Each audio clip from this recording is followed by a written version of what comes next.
Welcome to Pete and Hannah's Watch List. I'm your host, Pete Mitchell. I'm here with my great co-host, Hannah. Hello, people. Hannah, we're here today for AFI Top 100.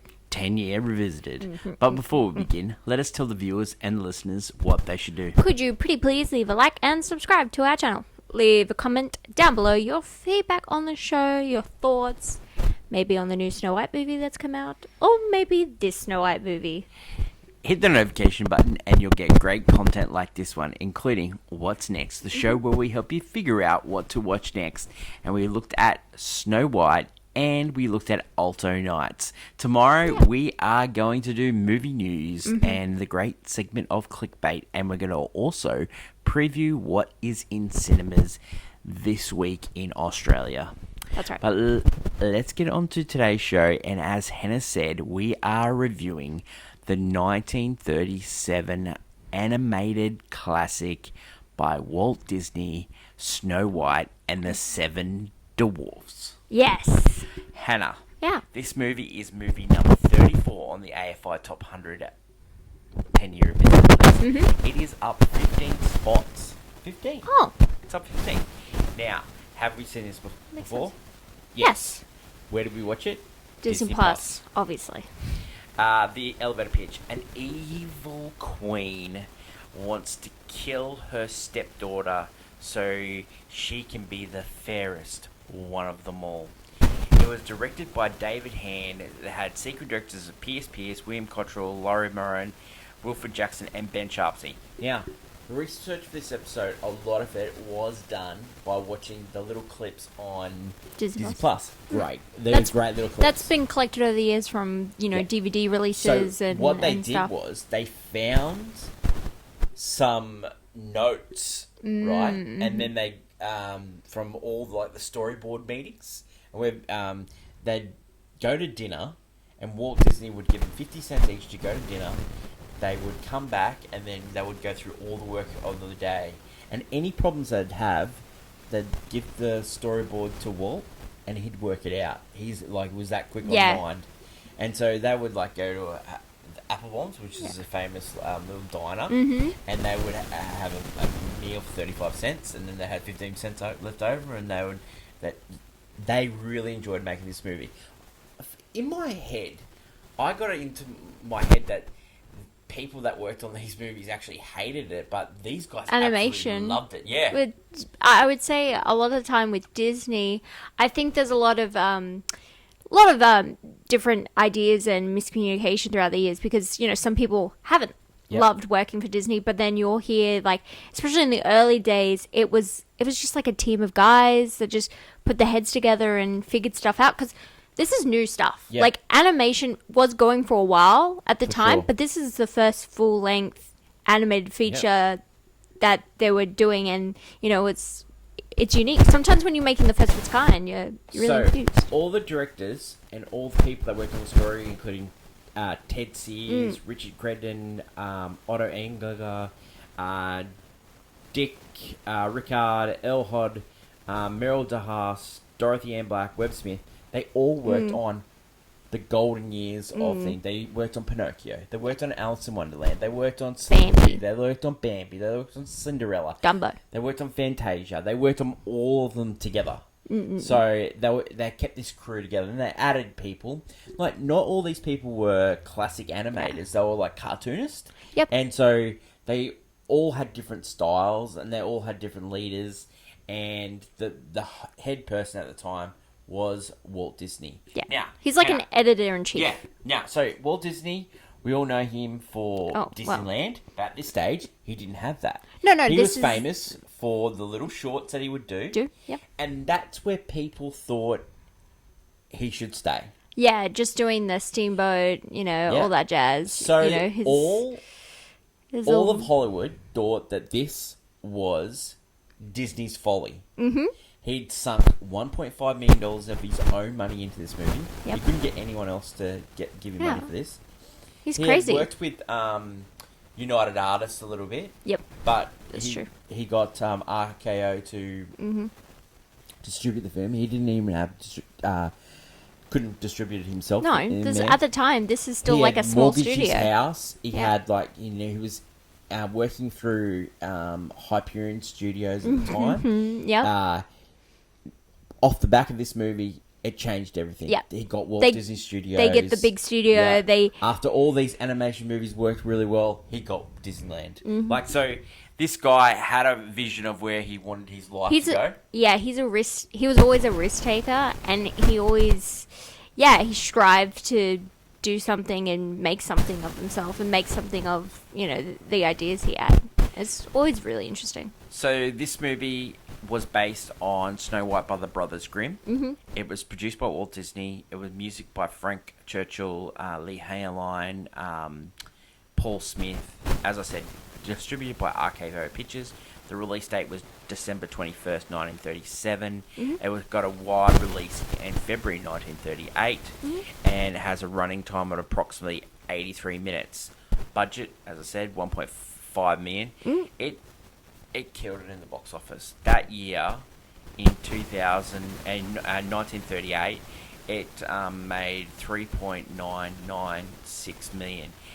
Hannah, that movie, until Gone with the Wind came, was the highest grossing movie of all time. That's big. It also held the record for the highest grossing animated film until Aladdin beat it. That's how long it held it. I love Aladdin. Isn't that amazing? Till Aladdin, that's crazy too. That is amazing. And so, if this movie got released today with today's money, $2.2 billion. Yeah, I know. For ticket sales, they wish the new Snow White did that. Wow, like we reviewed Snow White yesterday. When we're doing our scene breakdown, we'll sort of talk more about Snow White. Yeah, we'll go into the differences. It was an art of failure. So just to preface that. The difference of these two films. Listening to or watching these podcasts out of seeing Snow White, art of failure. For that year, Marianne Antoinette for MGM. Love finds Andy Hardy, The Adventures of Robin Hood. In Old Chicago, Sweetheart, You Can't Take It With You. I love Sweetheart. It's a good movie. You Can't Take It With You is a good movie as well. Test Pilot, Alexander's Ragtime Band, Boys Town. One of our grandmother's favourite movies, Boys Town. Mm-hmm. And Snow White and Seven Dwarfs is the top grosser. A couple of known events of that year. 37, 1937. They actually cast Judy Garland in Wizard of Oz that year. Yeah, Get ready. Do you know the fun fact is Wizard of Oz gets green light because Snow White does so well. And another fun fact, the voice of Snow White makes a cameo in Wizard of Oz and is uncredited due to Disney's big negative would be that when you are part of a Disney project, they don't want you to then be a person outside of it. Especially with the voice. Okay, so it's very important. This is an actual quote from Disney when he was casting Adriana Castellotti.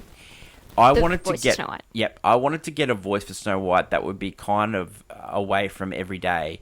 The kind of off in the other world. And I was hunting for a certain quality of voice. Mm-hmm. So I had a boy searching for voices. He went everywhere. I wanted someone who could sing too, because I was going to use a lot of songs. So he kept bringing me these people. So one day he came in with a voice, and I listened to it. I said, "That's perfect. She sounds like a 14-year-old girl to me." And he said, "Well, she's 18, But that's what it was. It was a little girl called Adriana Castellotti. She came from an opera family. Her mum was an opera singer in Italy. Her father was a singing teacher, and she became Snow White. Yeah. Beautiful bird like suck. So I signed her. That's true. That's exactly what he said. So Snow White, she's Adriana Castellotti. Didn't have much of a career after that. Had some bit parts, but it was because she was tied up by Disney. Great. They have a thing where they don't want people to recognize or distinguish the voice with something else. Kind of like they're protecting the image of the character more than the person. 100%. And it's very much not a great thing. It didn't work out for a lot of the actors because if they wanted to have a career outside, Lucille Laverne, she was at the time she was huge. Yeah. She had one of the best careers, and that it was actual cue getting her. She was like A Tale of Two Cities, A White Rose. Oh, yeah. She was in everything. She a great story. Like when they had the old lady trying to give the apple, they couldn't get the voice right, and they tried to explain to her what the voice was. She went away, had a thought about it, came back and gave the best voice, and they asked her what did you do? I just took my teeth out. So she was a bit of a character there. Roy Atwell played Doc. The Harry Stockwell played the Prince. Now Harry Stockwell, he's the father of Dean Stockwell, and Dean Stockwell was in Quantum Leap. He was also in Beverly Hills Cop 2. So yeah, Harry Stockwell, he had played in Here Comes the Band, All Over Town, Broadway Melodies. The Werewolf of Washington, like all those movies. Yeah. So he was a well-known actor. They were looking for the perfect guy to do the Prince. The Prince was in it more, but they couldn't get the animation right. So it's like the Jaws thing. The Prince, not in it that much, actually works for this movie. It does. And so, not getting the technology right, it's just like the shark. They couldn't get the shark until the end of the movie. It actually worked for the movie. It worked. Yeah, it does work because it's like for this film, the twist at the end when someday the prince will come. It just works. Yeah, you're right. Okay, so why did Walt Disney choose Snow White? Okay, so there are many other ideas going around. Of course. Okay, Gulliver's Travels was one of the options. He's a fan of that. Yeah. Yep. Pinocchio was one of the options. Alice in Wonderland was one of the options, but they couldn't do it. Alice, yeah. Couldn't do it because Paramount Pictures had the rights. So he was looking for a story that he stumbled on the Brothers Grimm. So I don't know. This is an exact quote from Walt Disney himself on choosing Snow White as the first feature film. I don't know why I picked Snow White. It's a thing I remember as a kid. I saw Margaret Clark in Kansas City one time when I was a newsboy. They had a big showing for all the newsboys, and I went and saw Snow White. It was probably one of the first big feature pictures I've ever seen. That was back in 1916, somewhere along the way. But anyways, to me, I thought of it the perfect story. I had the sympathetic dwarfs, I had things, I had the prince, I had the girl, I had the romance, I had the heavy. I just thought it was the perfect story. Yeah. I guess that makes a lot of sense. So, another story that they actually looked into doing, but they didn't have the technology at the time, was Bambi. Man, I love Bambi. It's one of my top favorite Disney films of all time. The songs in Snow White and the Seven Dwarfs were composed by Frank Churchill and Larry Morey. Paul J. Smith and Lee Harlow also composed the musical score. Songs from the film include Hi Ho, Someday My Prince Will Come, and Whistle While You Work. Since Disney did not have its own publishing company, it actually had ministered it through Born Co. Music, and they end up having to buy the rights later. That has happened. They didn't have the musical rights for Pinocchio, Dumbo, Silly Symphony cartoons until later on in the thing. Yeah, that Disney, this has happened before, in Walt Disney's original creation, Oswald the Lucky Rabbit. It took them years and years and years to eventually get that back into their own now. And that was a famous story in The Simpsons. At this time, Disney encouraged its staff to see a variety of films. So this is helping try and choose what the film would look like. Yeah. So these range from mainstream, such as MGM's Romeo and Juliet, to which Disney made direct reference to in a storyboard meeting, which you could hear on the Disney Plus audio, to a scene in where Snow White lies in a glass coffin to make it more obscure, including European silent cinema. Nosferatu was actually I guess because the weird vibes. Yeah. Weirdly enough. The cabinet of Dr. Caligari was also an influence. Dr. Jekyll and Mr. Hyde was also an influence. I love that, though. Yeah. Because it's like you take the weird things and then make them, I guess, palatable to an audience. This movie recently. Yeah. It has actually just being in the cinemas re-release, it's actually made over $408 million. So it was re-released in 1944 to raise money during World War II. Yeah. This created a tradition, and then it was re-released in 52, 58, 67, 75, 83, 87, 93, Yep. coinciding with the 50th anniversary release in 1987. The actual reason why it was released on video, because they were very reticent to do it, was because it was coming up out of publishing in Italy. And so they wanted to stop pirating, and they were going to sell the video. Yep. So that was very important for them. They ended up getting the rights extended for Snow White and the Seven Dwarfs. That's important. It's Disney are very close to their brand and their IP. It's very important for them to keep a hold on that. As I said earlier, there was a lot of people saying this is the folly of Disney. This is never going to work. Oh. No one's going to sit there for 83 minutes to watch a full-length feature animation. And not only that, it's fantasy. And Yeah. fantasy isn't everyone's cup of tea. Yeah. At this time, people want more realistic, I guess, stories. But this movie was a tremendous, not only with the box office, but it was also a tremendous critical success, with many reviewers hailing it as a genuine work of art. Frank S. Nugent of the New York Times felt that Mr. Disney and his technical crew had outdone themselves.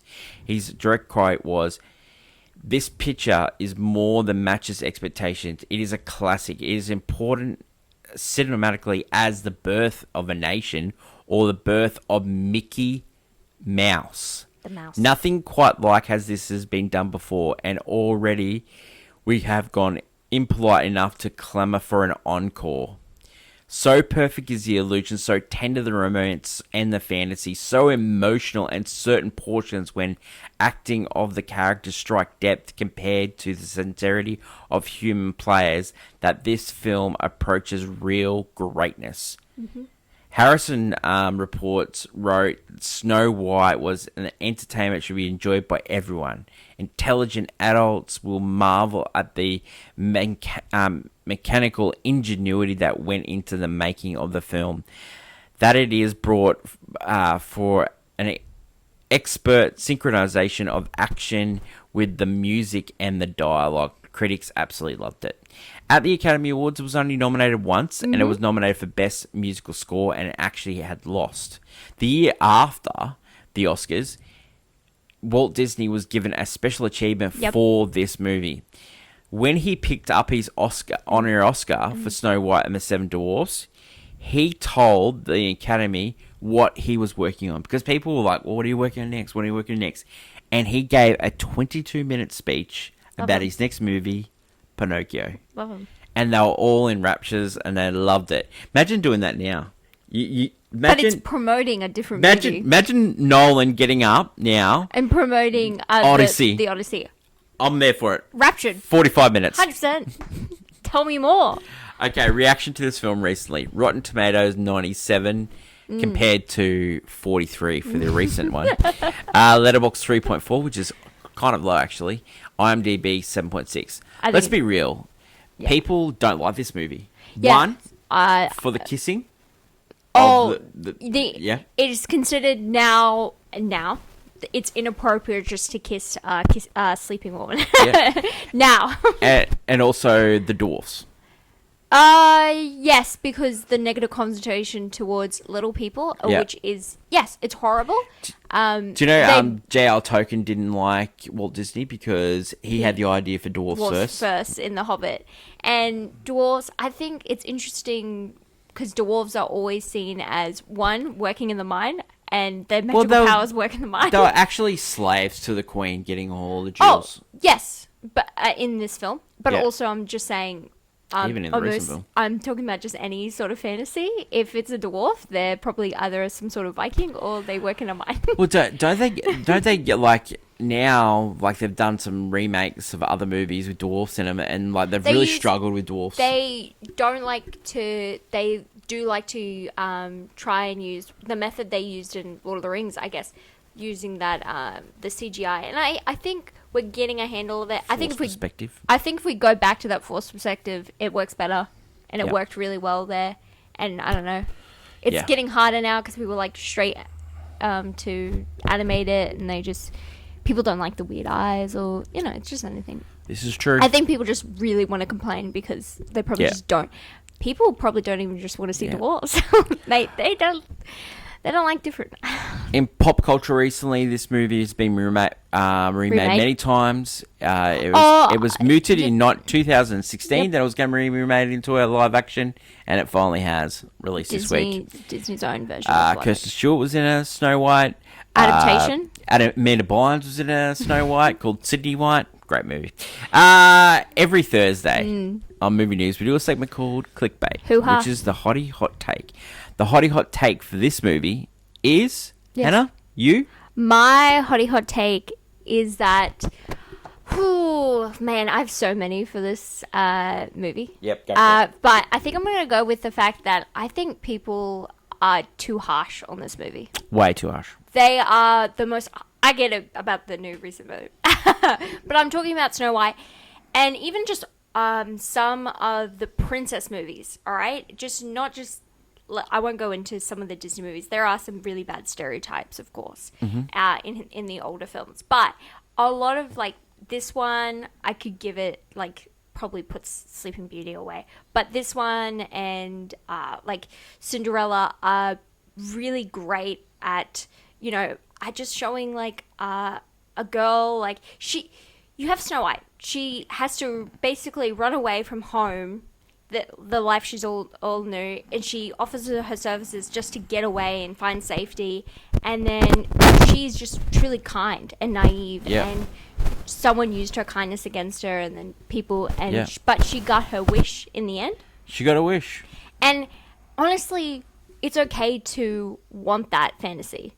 I think nowadays people want kids to grow up not believing in fantasy anymore and believing in, like, the true love and the someday my prince will come vibe, and it's just caused a negative connotation, like, on the whole fantasy aspect.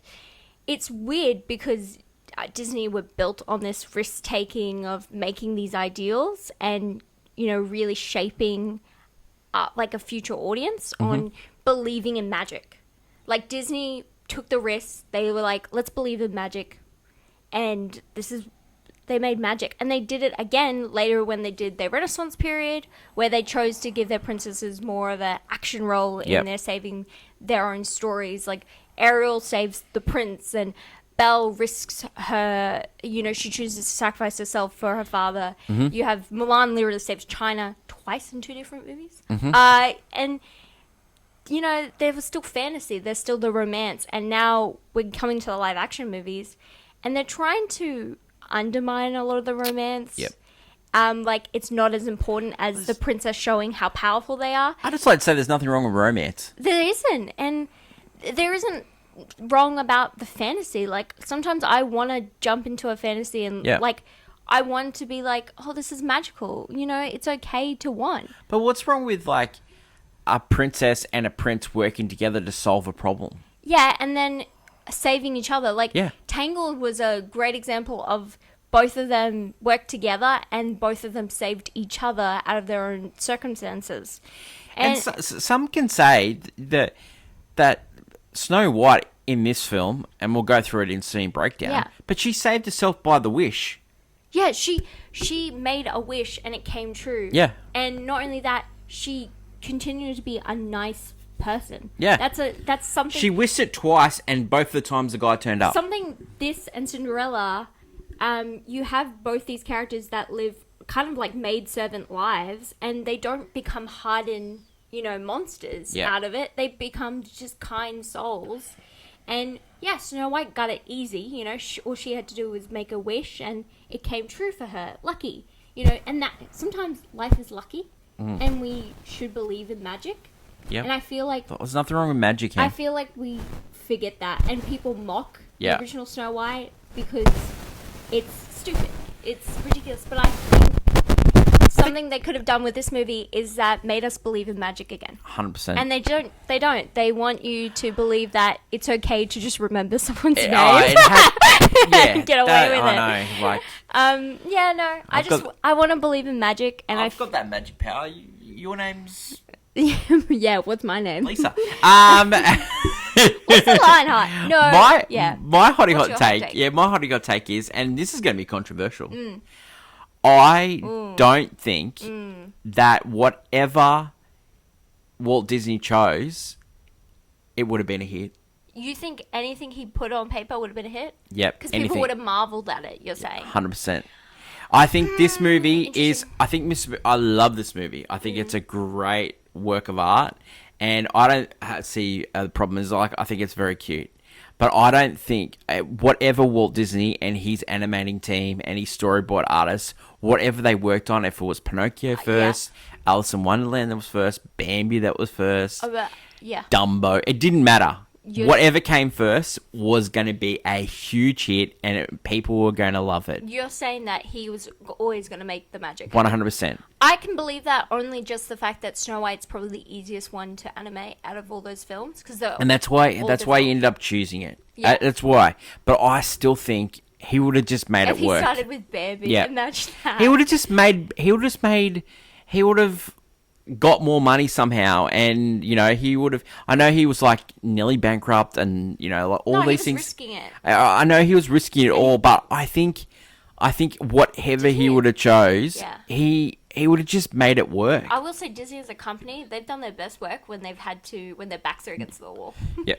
Lately, they're interesting. No, they're better when they're the underdog. They're better when they're the underdog. Yep. I mean, in the 90s, people give a lot of crap to Michael Eisner, but that guy that guy saw potential and made it happen. They were coming off nearly 2 decades of just making straight-to-video movies. No, just crappy movies. Oh, you mean that was the Michael Eisner and... No. Beforehand, they had, like, failures like The Black Cauldron.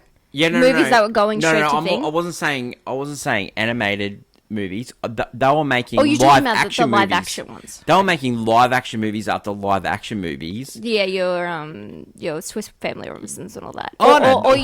Do not. Their documentary. Do not. No, I'm talking about the guy that was like a robot boy. Oh, the weird horror movies. Kurt Russell movie where, the weird horror movies they do. Just weird stuff. But I just want to get back to the point. I think whatever he would have done, he is like... Yep. Alfred Hitchcock. He is like James Cameron. He's like George Lucas. He's like George Lucas. I think if George Lucas would have done the adaptation for Dune, he would have made that work.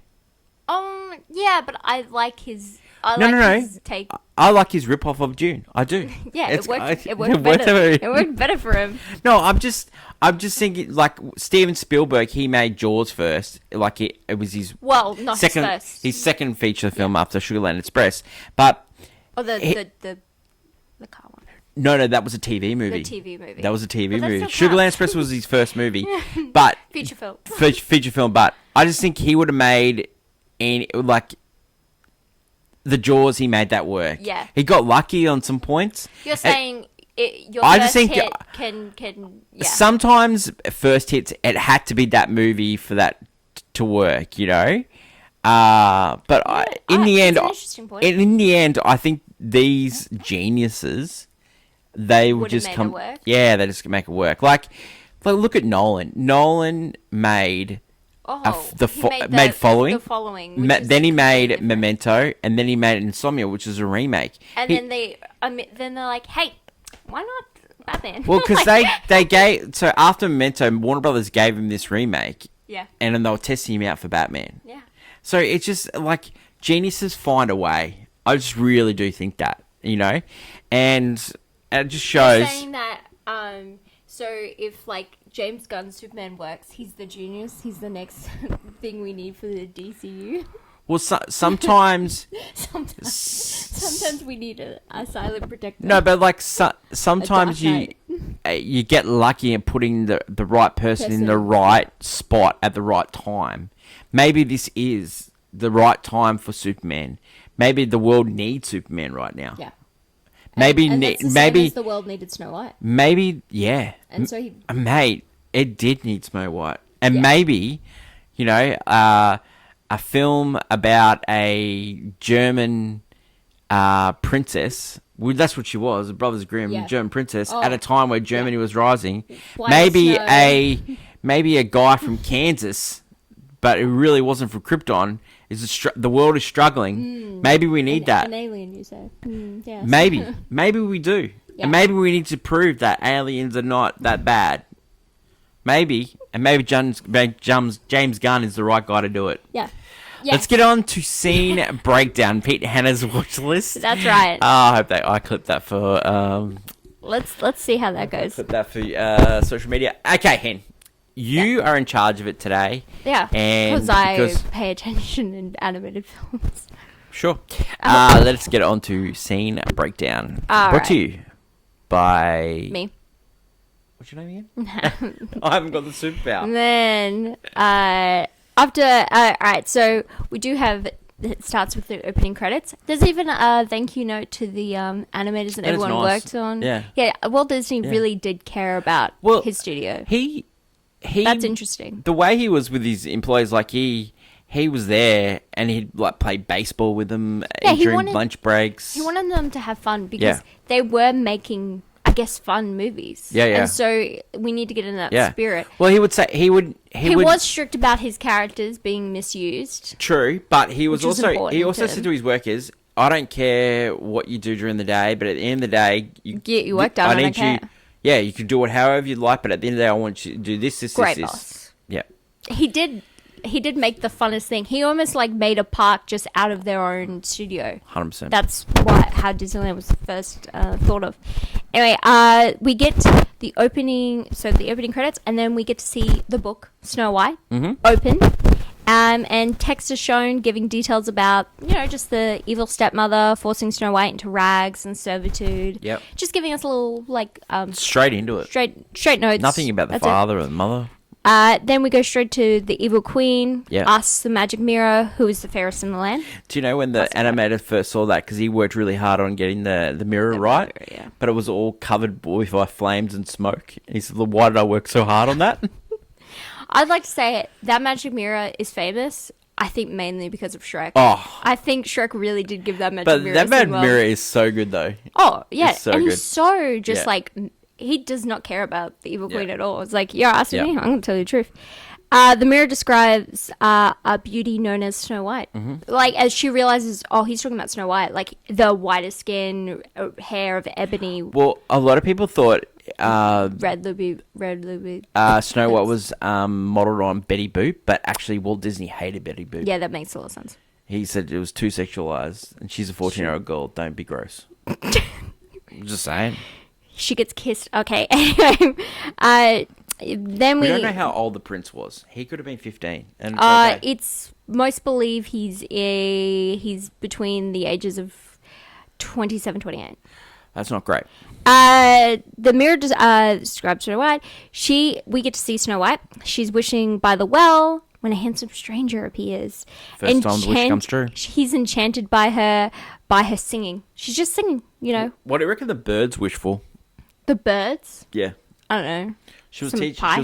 she, Apples? I don't know. She was Seeds? teaching him how to wish. I wonder what the birds wish for. Okay. I do love maybe to be turned into eagles. Something interesting about the new movie is that she never really did wish in the well, because the whole idea is that this Snow White doesn't wish. Yeah. Interesting enough, Disney in their lore, they have a show called Sophia the First, which is about a princess. When you wish in a well, this specific well, it actually gives you a wish, but then it will curse you later on in life.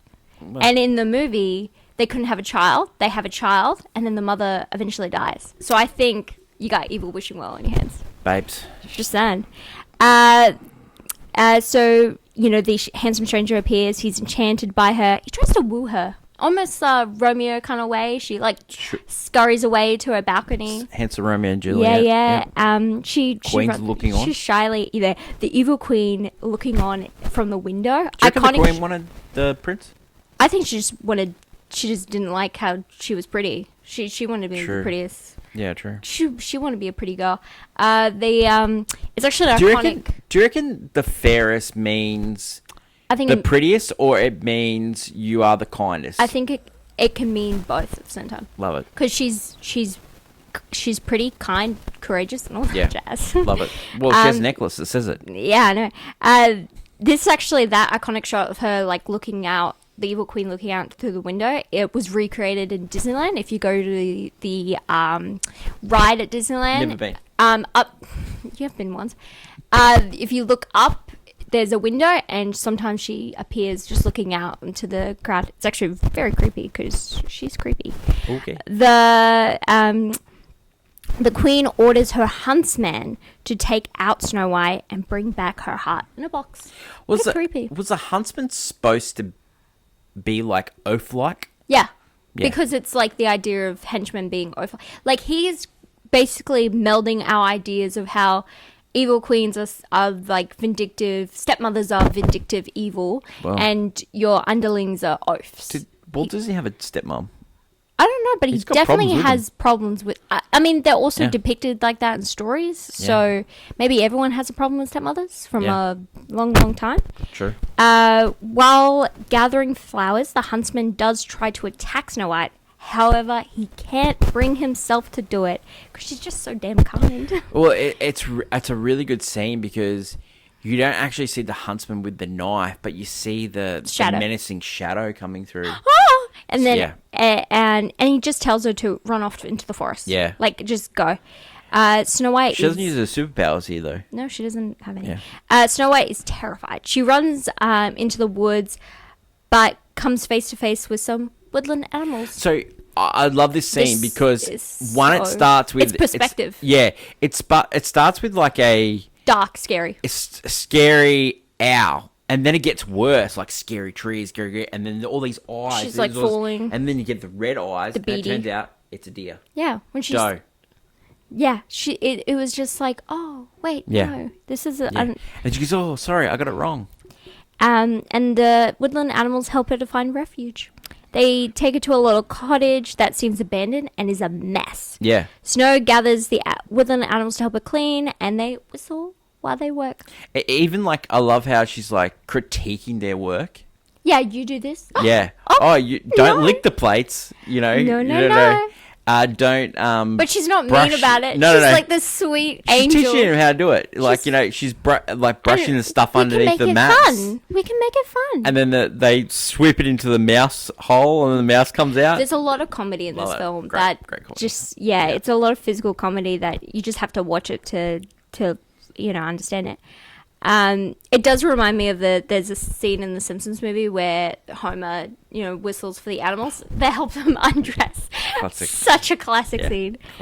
Classic. The next scene is the dwarfs mining and singing while they work. Mm-hmm. You get the iconic shot of Dopey with the diamonds in his eyes. I think this is a good point to bring up. The reason why Dopey can't speak is because he had a lot of lines in the original story, but they couldn't find the right voice, so they made Dopey a moot. Yeah. And it's how it works, and it works perfectly. And they use it for comedy. Yeah. And it plays really well because he's so sweet. Yeah. And it works. Yeah. Do you think he's adopted? Dopey. Yeah. They're all old men weirdly working together in the mines. Yeah. I don't question them at all. Okay. Sure. Anyway, and then they head home and they sing Hi-Ho. What a banger. Yeah. Wow. I love it. Which is better, Whistle While They Work or Hi-Ho?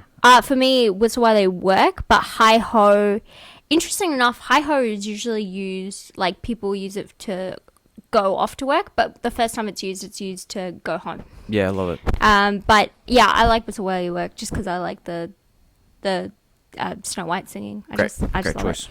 It. Snow thinks only children are living in this house. And so because she goes upstairs and there's like tiny beds. She ends up actually falling asleep. Great deduction.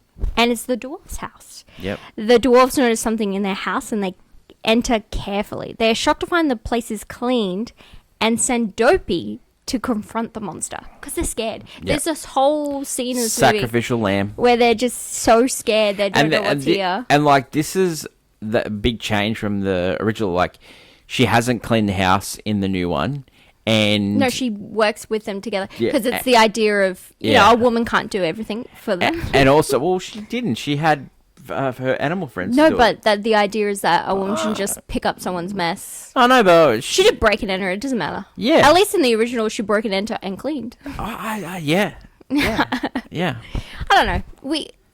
There's a little like, But she was like having fun with the animals. but that's where you come in. Like, is it a woman's job? Like the whole reason this one gets mocked is because it stereotypes a woman into cooking and cleaning. However, Snow White's entire life is based off cooking and cleaning, as she was a maid the entire life. She was a maid her entire life. No, I don't think she was the foreman.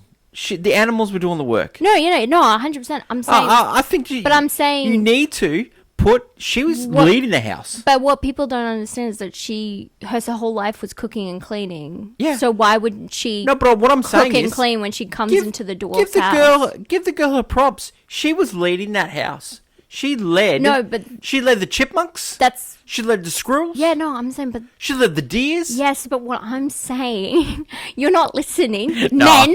No, I'm joking. Men. I'm just saying. Yeah, no, she led the animals, but I'm saying that the difference is because in the new one they don't, I know, but they she can't comprehend. She can make animals do jobs. I know, That is amazing. I know, but they don't Give care. the girl her props. They don't care. I think she deserves props. They think She learning your trained- name is more important She trained animals. to help her. Mate, That's what's magic about this they film. made a whole film about. It's called Dr. Dolittle. Yeah, I know. They did make that movie. It's a musical too. Oh my Anyway, god! I think you should just give the girl props. I think she's done great. Oh no, she did great, and I think there's no problem with her Yeah. cleaning the house because that's what she knows. Yeah, and some people just like a clean house. Like she's staying over. She thought she was doing Yeah. a nice thing, to be honest. It's like going to a She should break in. Yeah. Anyway, It's so like staying over a mate's house, and your mate's house is dirty, and you don't want to stay in a dirty house, so you clean the house. how you help them out. Yeah. Yes, Yeah. I know that. Yeah. I'm You whistle while you work. Everyone but Grumpy. So they discover under the blankets is actually just Snow White. Everyone but Grumpy sees a sweet, innocent girl that needs their help. Thoughts on Grumpy?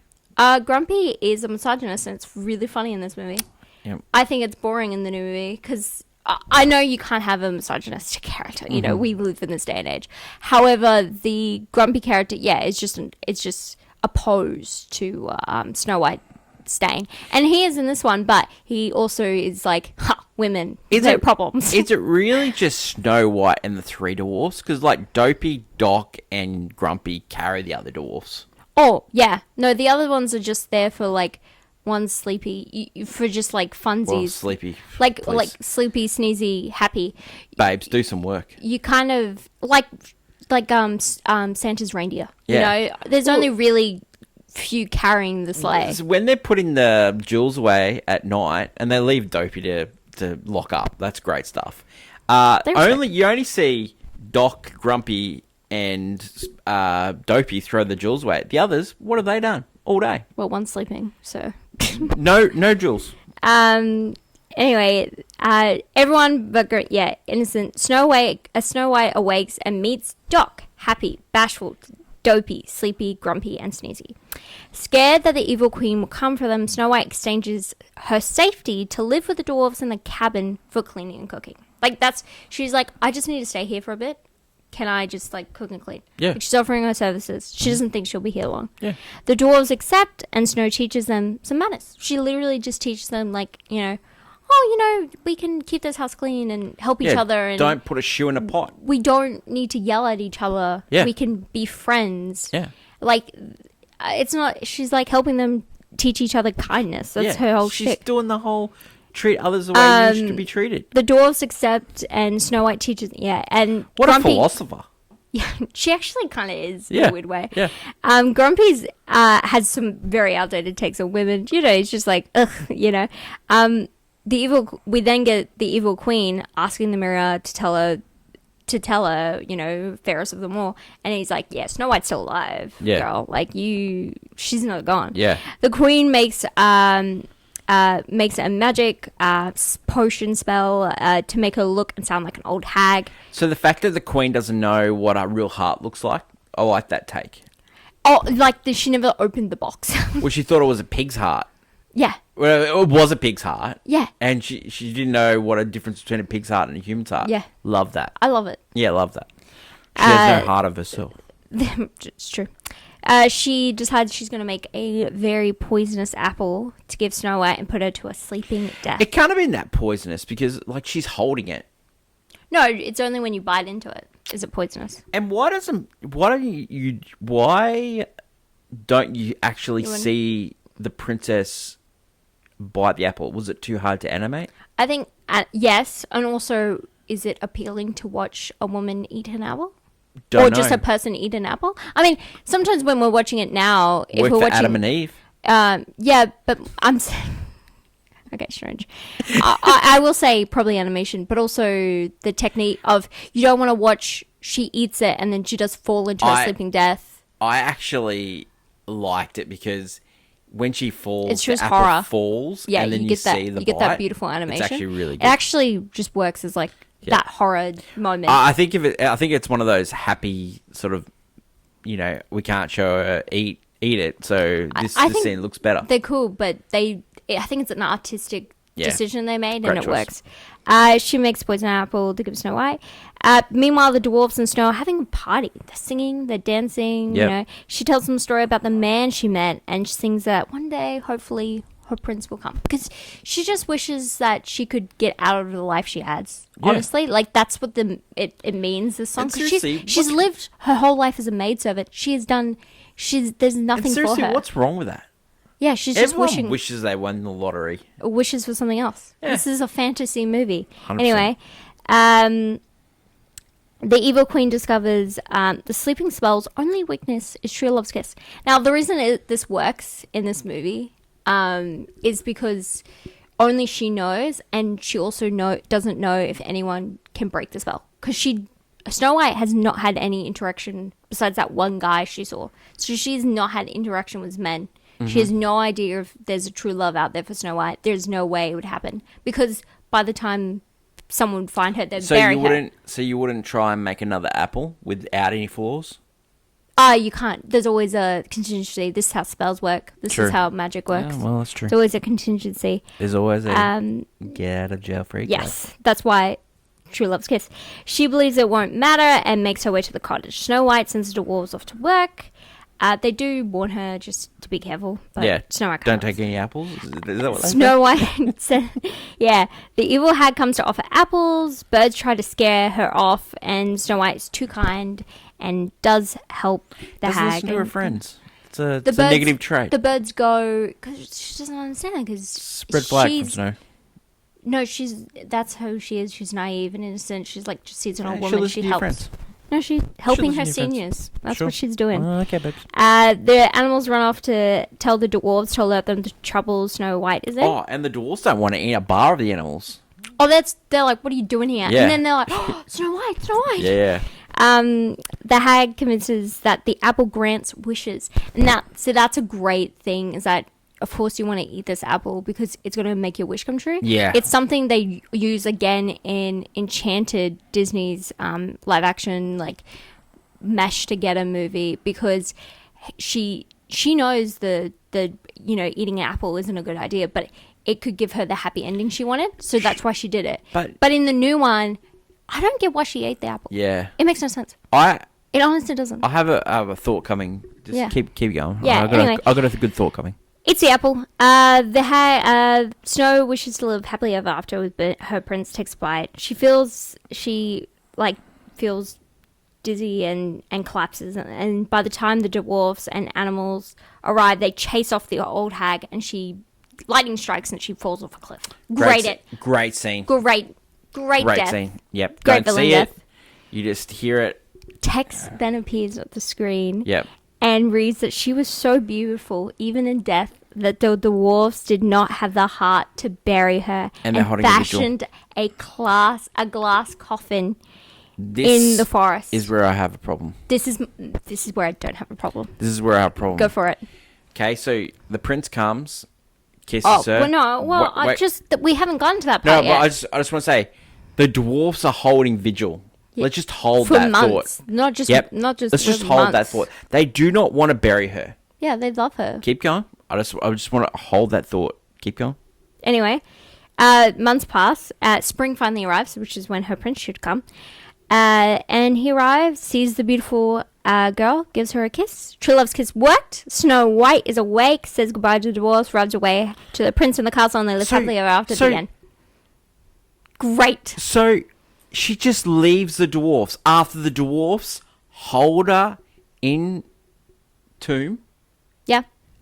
Therefore, they've hid her from the queen. Yep. They told her not to take the apple. Yep. They've give her a refuge, and then she just leaves them behind. Maybe bring the boys. Maybe bring the boys with her. I think she does go back to and help them, but in this moment, Bye.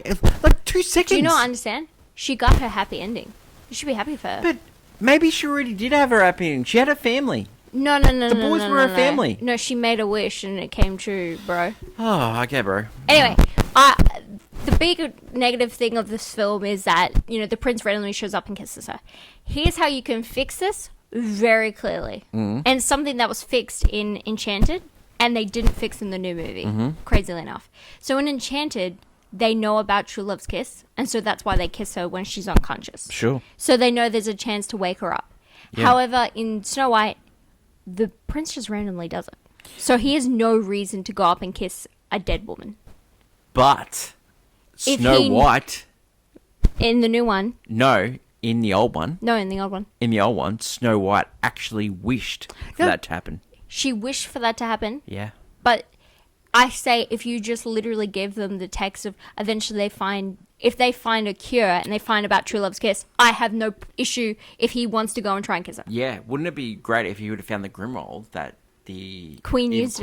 That's what I'm saying. Yeah. In the new movie, he does the same thing where he escapes. You don't have to show it. You just say the prince read this and went and chased down Snow White. Yeah. Fixed. But that's what I'm saying. The new one, they do the same thing where Snow White falls and he kisses her just so stupid. with no reason. Just so stupid. Yeah, I think you just give her... I think it's wrong to do the kiss, but I have no problem with it in a fantasy. However, if you literally give context, like context being the dwarves found her so beautiful, they put her in a glass coffin. I think that's great context. Yeah, great context, but also great. I think it was wrong to leave the dwarfs behind. I think take them with you. And plus they have jewels. They have a happy life though. They enjoy the time together. Mate, they're working down the mine. But I think they also wanted her to... Sometimes you want someone to have their happy ending, even if it's not you. Like when you watch Snow White and you're like, I'm happy that she got her prince in the end. I'm happy she got twins, but you could take us. There's a big castle. I think she does. It's a couple of rooms. Is it seven rooms? I think she does. I mean, in Disney's Descendants we're happy films... to share. In Disney's Descendants films, they all have descendants, so it's fine. Okay. So, it works out. They have a relationship. I like it. And Dopey's son gets with the evil queen's daughter. Ooh. And it's a solid relationship. Not my favorite. Solid. And she wakes him up with True Love's kiss. That makes sense. There we go. Reasons to see. I think this movie... You may find the themes outdated, but this movie holds up 100%. Songs are bangers. Reasons not to see. Reasons not to see, I think it's literally just... I don't think there is a reason not to see, except if you're so twisted about your outdated... your new values think that a movie from this time period cannot stand up to a time period. If you're an animation fan, you need to see this. You need to see... Be on this list. Yeah, I feel like I've seen probably almost all of the mainline Walt Disney film collection. Yep. Personally, I think Snow White holds up way more than most films. 100%. Even the princess ranking, in my own princess ranking, it ranks higher than a lot of others, just purely based on the fact I think I enjoy Snow White as a character and the ideas of this film. Yep. Just like, because it romanticizes all these things that became so iconic. Agreed. True Love's kiss, wishing, dreams, magic, all these things don't really happen without Snow White. You don't have to break the wheel. We've got it. I think Sleeping Beauty kind of hit the nail on the head, was Yeah. worse in that factor, you know, and the prince did have to save the day kind of Right. thing. Whereas this movie is just like kind of just a fantasy that Yeah. we get to live, and I love it. I think it's so enchanting. It's so important to animation, so important to Disney. 100% deserves on the So list. important. Deserves to be higher. 100%. Yes, I Would you believe buy it so. on Blu-ray? And Yep. it's a must. And would you watch this again? For sure. I've done many times. Rating for this one, all-time classic. Very easy. That Very is easy. it for Snow White and the Seven Dwarfs. Yeah. Disney, great. Well done. Good job. Next week, movie number 33, one of the biggest Best Picture winners. It won all four big. It won for directing, Best Picture, Best Actress, and Best Actor. It's One Flew Over the Cuckoo's Nest. Oh. It joined Silence of the Lambs. Jack also. Nicholson? Yeah. Oh, I've never seen this Yeah, movie. you're gonna love it. You know who else is in this movie? No. Danny DeVito. And you know who? Really? And do you know who I produced did not this know movie? Danny DeVito was in this You movie. know who produced this Who movie? produced this movie? Michael Douglas, the I president. might love this movie. Don't forget to leave feedback, good or bad, and we'll read the best ones out on the show. Thank you to my lovely co-host Anna. Great scene breakdown. I love That Snow White. is Snow White and the Seven Dwarfs. We'll catch you next time for One Flew Over the Cuckoo's Nest. And until then, long live cinema. And it's bye for now. Bye.